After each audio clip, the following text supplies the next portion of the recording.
2024-এর জুলাই আগস্টে সংগঠিত গণহত্যার দায়ে মানবতা বিরোধী অপরাধের মামলায় ক্ষমতাচ্যুত প্রধানমন্ত্রী শেখ হাসিনা ও সাবেক স্বরাষ্ট্রমন্ত্রী আসাদুজ্জামান খান কামালকে ফাঁসির দড়িতে ঝুলিয়ে মৃত্যুদণ্ড কার্যকরের নির্দেশ দিয়েছেন আন্তর্জাতিক অপরাধ ট্রাইব্যুনাল।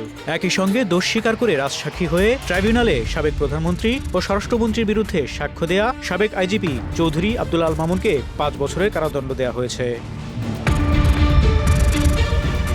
গণ অভ্যুত্থানের সময় হত্যাকাণ্ড সহ মানবতা বিরোধী অপরাধের ঘটনায় করা এটিই প্রথম মামলা, যার রায় ঘোষণা করা হলো। সোমবার দুপুর 12টা 40 মিনিটের দিকে 6 অধ্যায়ে 453 পৃষ্ঠার রায়ের প্রথম অংশ পড়া শুরু করেন বিচারিক প্যানেলের সদস্য বিচারপতি মোহাম্মদ মহিতুল হক এনাম চৌধুরী। ট্রাইব্যুনাল 1-এর চেয়ারম্যান বিচারপতি মোহাম্মদ গোলাম মর্তুজা মজুমদারের নেতৃত্বাধীন 3 সদস্যের বিচারিক প্যানেলের অপর সদস্য হলেন বিচারপতি মোহাম্মদ শফিউল আলম মাহমুদ।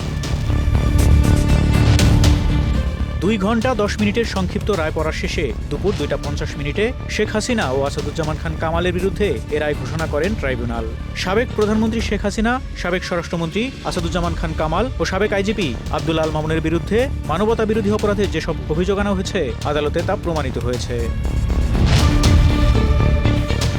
আন্তর্জাতিক অপরাধ ট্রাইব্যুনালের রায়ে বলা হয়, শেখ হাসিনা ড্রোন, হেলিকপ্টার ও প্রাণঘাতী অস্ত্র ব্যবহারের নির্দেশ দিয়ে সুপিরিয়র রেসপন্সিবিলিটি করেছেন। সাবেক স্বরাষ্ট্রমন্ত্রী এবং আইজিপি প্রাণঘাতী অস্ত্র ব্যবহারের নির্দেশ পালন করেছেন। শেখ হাসিনা তাদের এই নির্দেশ দিয়েছেন।